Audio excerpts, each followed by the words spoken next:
A strong young man at the construction site was bragging that he could outdo anyone in a feat of strength.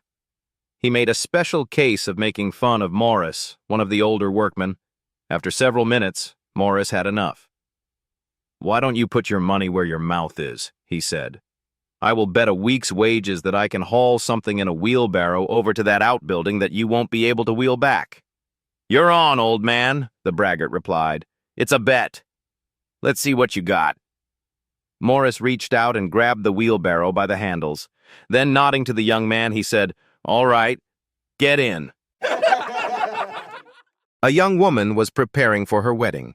She asked her mother to go out and buy a nice, long, black negligee and carefully place it in her suitcase so it would not wrinkle. Well, Mom forgot until the last minute, so she dashed out and could only find a short pink nightie.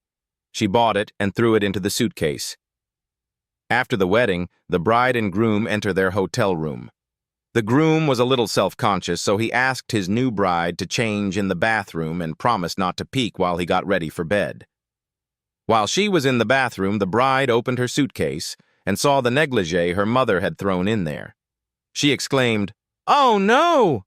It's short, pink, and wrinkled." Then her groom cried out, "I told you not to peek!" An old man, Mr. Wallace, was living in a nursing home. One day, he appeared to be very sad and depressed. Nurse Tracy asked him if there was anything wrong. "Yes, Nurse Tracy," said Mr. Wallace. "My private part died today, and I am very sad."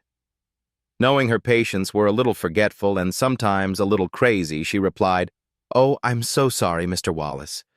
Please accept my condolences." The following day, Mr. Wallace was walking down the hall with his private part hanging out of his pajamas. He met Nurse Tracy. "Mr. Wallace," she said, "you shouldn't be walking down the hall like that. Please put your private part back inside your pajamas." "But Nurse Tracy, I can't," replied Mr. Wallace. "I told you yesterday that my private part died." "Yes," said Nurse Tracy. "You did tell me that, but why is it hanging out of your pajamas?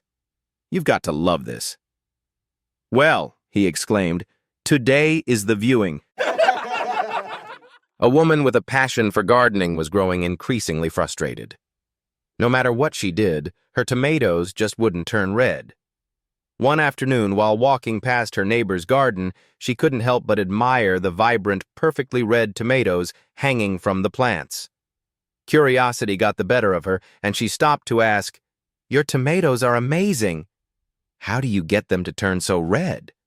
The neighbor chuckled and said, "It's simple.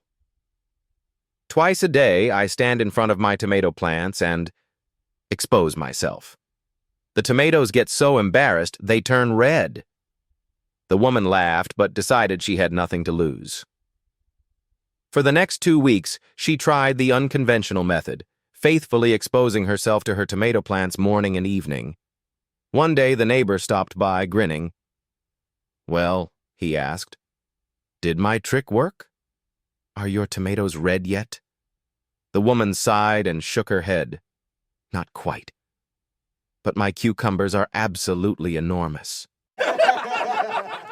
A man is on his deathbed, and he asks his wife, "Martha, soon I will be gone forever, and there's something I have to know.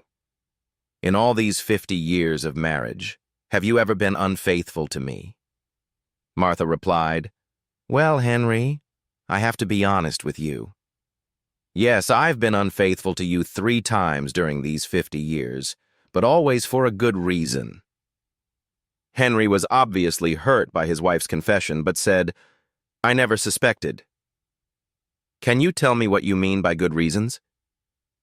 Martha said, "The first time was shortly after we were married, and we were about to lose our little house because we couldn't pay the mortgage. Do you remember that one evening I went to see the banker, and the next day he notified you that the loan would be extended?" Henry recalled the visit to the banker and said, "I can forgive you for that. You saved our home, but what about the second time?" Martha asked, "And do you remember when you were so sick, but we didn't have the money to pay for the heart surgery you needed? Well, I went to see your doctor one night, and if you recall, he did the surgery at no charge. I recall that, said Henry. And you did it to save my life, so of course I can forgive you for that. Now tell me about the third time. All right, Martha said. Do you remember when you ran for president of your golf club and you needed 73 more votes? A mother-in-law stopped by the recently married couple's house unexpectedly. She rang the doorbell and stepped inside, where she saw her daughter-in-law standing without clothes by the door. "What are you doing?" she asked. "I'm waiting for my husband to come home from work," the daughter-in-law answered. "But you're without clothes," the mother-in-law exclaimed. "This is my love dress," the daughter-in-law explained. "Love dress? But you're without clothes. This is inappropriate." "My husband loves me to wear this dress. It makes him happy, and it makes me happy. I would appreciate it if you would leave because he will be home from work any minute." The mother-in-law, tired of all this romantic talk, left. On the way home, she thought about the love dress. When she got home, she got undressed, showered, put on her best perfume, and waited by the front door. Finally, her husband got home. He walked in and saw her standing without clothes by the door. "What are you doing?" he exclaimed. "This is my love dress," she replied. "Needs ironing," he said. One day, the wife comes home with a spectacular diamond ring. "Where did you get that ring?" her husband asks. "Well," she replies, "my boss and I played the lottery and we won, so I bought it with my share of the winnings." A week later, his wife comes home with a long, shiny fur coat. "Where did you get that coat?" her husband asks. She replies, "My boss and I played the lottery and we won again, so I bought it with my share of the winnings." Another week later, his wife comes home driving a flaming red Ferrari. You guessed it. Her share of the lottery winnings, That night, the wife asks her husband to run her a nice warm bath while she gets undressed. When she enters the bathroom, she finds that there is barely enough water in the bath to cover the bath plug. "What the fuck is this?" she asks her husband. "Well," he replies, "we don't want to get your frickin' lottery ticket wet, do we?" A gorgeous young redhead goes into the doctor's office and says that her body hurts wherever she touches it. "Impossible," says the doctor. "Show me." The redhead took her finger, pushed on her left breast and screamed. Then she pushed her elbow and screamed even more. She pushed her knee and screamed. Likewise, she pushed her ankle and screamed. Everywhere she touched made her scream. The doctor said, "You're not really a redhead, are you?" "Well, no," she said. "I'm actually a blonde." "I thought so," the doctor said. "Your finger is broken." Two priests are off into the showers late one night. They undress and step into the showers before they realize there is no soap. Father Johnny says he has soap in his room and goes to get it, not bothering to dress. He grabs 2 bars of soap, one in each hand, and heads back to the showers. He is halfway down the hall when he sees 3 nuns heading his way. Having no place to hide, he stands against the wall and freezes like he's a statue. The nuns stop and comment on how lifelike he looks. The first nun suddenly reaches out and pulls on his manhood. Startled, he drops a bar of soap. "Oh, look," says the first nun. "It's a soap dispenser." To test her theory, the second nun also pulls on his manhood. Sure enough, he drops the second bar of soap. Now the third nun decides to have a go. She pulls once, then twice, and 3 times, but nothing happens. So she gives several more tugs, then yells, "Holy Mary, Mother of God, hand lotion too!" Beverly, 90 years young, had played golf every single day since her retirement 25 years ago. But one evening she returned home looking unusually downcast. "That's it," she told her husband Gus. "I'm giving up golf. My eyesight has gotten so bad that once I hit the ball, I can't see where it goes." Gus, who was a remarkable 103 years old, made her a comforting cup of tea and said, "Why don't you take me along and give it one more try?" Beverly sighed. "That's no good," she replied. "You're 103. What help could you possibly be?" Gus straightened up proudly and said, "I may be 103, but my eyesight is perfect." The next day, Beverly reluctantly took Gus to the golf course. She teed up, took a powerful swing, and squinted down the fairway. Turning to Gus, she asked, "Did you see the ball?" "Of course I did," Gus replied confidently. "I told you, my eyesight is perfect." "Great," said Beverly, feeling a surge of hope. "So, where did it go?" Gus paused for a moment, then scratched his head. "I don't remember." A family is driving on holiday when a frog crosses the road. The husband, who is driving, manages to stop the car in time. He gets out, picks up the frog, and moves it to the side of the road.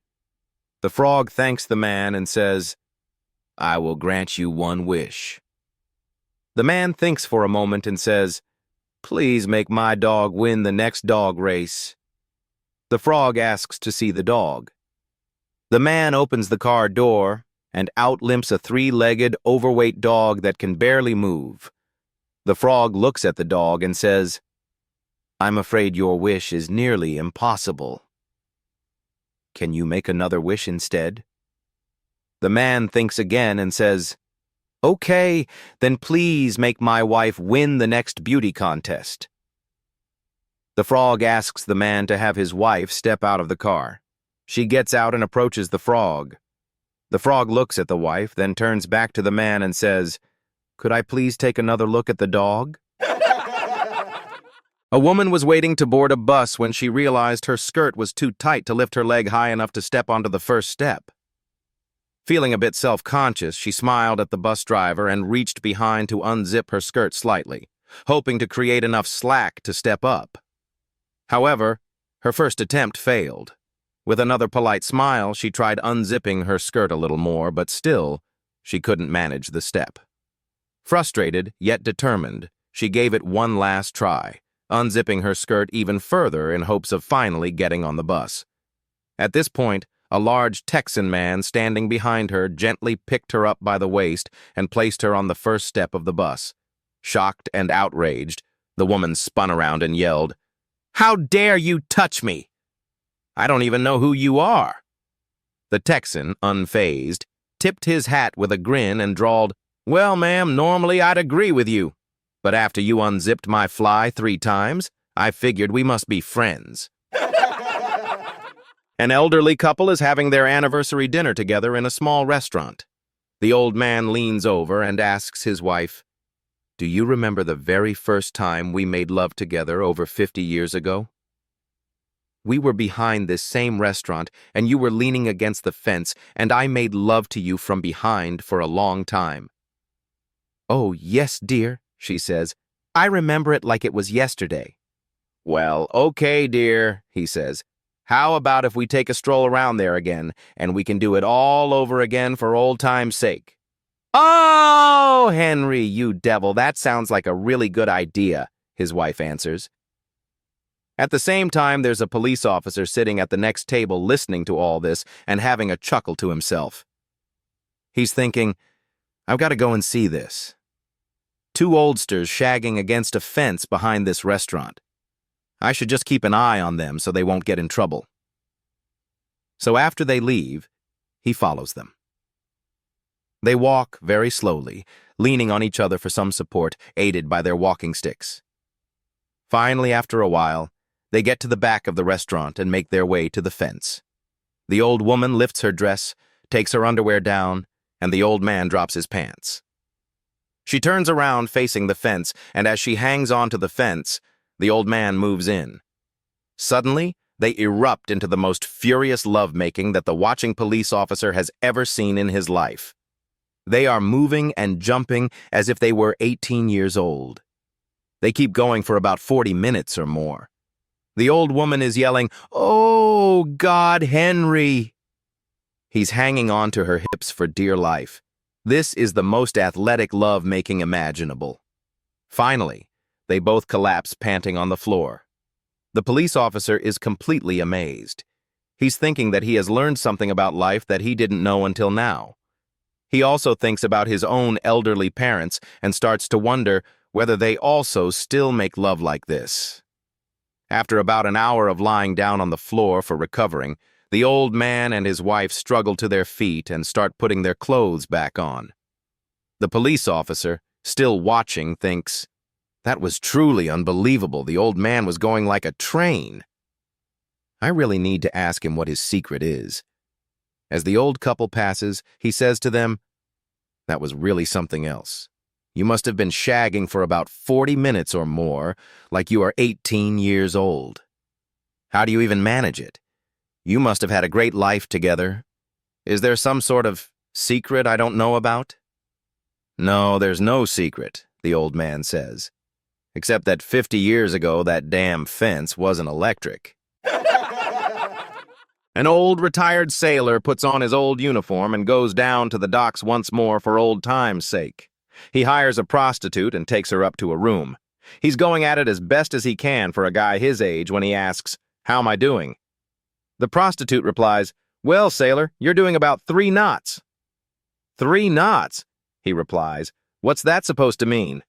She says, "You're not hard, you're not in, and you're not getting your money back." A Greek and an Irishman found themselves in a Starbucks one afternoon, casually chatting about the proud achievements of their respective cultures over steaming lattes. The Greek leaned back with a smile and said, "You know, we built the Pantheon, not to mention the Temple of Apollo." The Irishman nodded, taking a sip of his coffee. "Impressive, no doubt, but it was us Irish who discovered the significance of the summer and winter solstices." Not to be outdone, the Greek added, "And don't forget, it was the Greeks who laid the foundations for advanced mathematics." "Fair enough," the Irishman replied, "but the Irish were the ones who crafted the first timepieces." Sensing his moment to triumph, the Greek smiled knowingly. "Ah, but remember, it was the ancient Greeks who introduced the idea of sex as a pleasurable activity." The Irishman paused, set his cup down, and grinned. "That's true," he said. "But it was the Irish who got women involved." A woman asks her husband at breakfast time, "Would you like some bacon and eggs, a slice of toast, and maybe some grapefruit juice and coffee?" He declines. "Thanks for asking, but I'm not hungry right now." "It's this Viagra," he says. "It's really taken the edge off my appetite." At lunchtime, she asked him if he would like something. "How about a bowl of soup, homemade muffins, or a cheese sandwich?" He declines. "The Viagra," he says. "It's really spoiled my need for food." Come dinner time, she asks if he wants anything to eat. "Would you like a juicy ribeye steak and some scrumptious apple pie, or maybe a rotisserie chicken or tasty stir-fry?" He declines again. "No," he says. "It's got to be the Viagra. I'm still not hungry." "Well," she says, "would you mind getting off me? I'm bloody starving." 3 very different couples want to get married at the same church. There is a very young couple, a middle-aged couple, and an elderly couple of over 70. All 3 couples meet with the priest of the church to discuss when and how they can get married. "In order to get married in my church, I have one rule. You really have to go 1 month without making love," says the priest to the couples. After 1 month, all 3 couples return to the church to talk with the priest again. The priest starts with the young couple and asks them, "Did you make love in the last month after you came here first?" "No, we haven't, and it was very easy to our own surprise," replies the young couple. He then turned to the middle-aged couple. "How about you?" he asks the couple. "It was really hard, Father, but we didn't make love for the whole month," replies the middle-aged couple. "And how about the 2 of you?" he then asks the elderly couple. "I'm really sorry, Father, but we just couldn't make it till the end," responds the old man. "Not? Then please tell me why not," says the priest. Well, Father, my woman had a can of soup in her hand when she accidentally dropped it on the floor. And when she bent over to pick it up again, well, that's when it happened, Father. The priest, still a bit in shock, then tells them, I'm sorry, but in that case, you're not welcome in my church to get married. We're also not welcome in the supermarket anymore either, says the old man. A cowboy rode into town and decided to stop by the local saloon for a drink. As it often went in these parts, the locals had a habit of giving strangers a hard time. When he finished his drink, he stepped outside to find his horse had vanished. Without a second thought, he strode back into the saloon, twirled his gun in the air with ease, and caught it effortlessly above his head, firing a shot into the ceiling. All right, which one of you low-down varmints took my horse? He bellowed, his voice calm but carrying a dangerous edge. The room fell silent. No one said a word. He took a slow sip from his beer, then looked around the room with a steely gaze. I'm going to have one more drink, he said. And if my horse ain't back out there by the time I finish, I'm going to do what I had to do in Texas. And believe me, I don't like doing what I had to do in Texas. The locals shifted uncomfortably, eyes darting between each other. The cowboy finished his beer in silence, then strolled out of the bar. To his surprise, his horse was waiting for him by the hitching post, as if nothing had ever happened. He saddled up, gave the crowd one last look, and started to ride out of town. As he was leaving, the bartender walked out to ask, Hey, partner, before you head out, what exactly did you have to do in Texas? The cowboy turned in his saddle, a slight grin tugging at the corner of his mouth. I had to walk home, he said with a wink. Two housewives who are friends meet. One says, Yesterday my husband bought me 20 red roses. Guess I'll have to spread my legs for 2 weeks. How so? Asks the other. Don't you have a vase?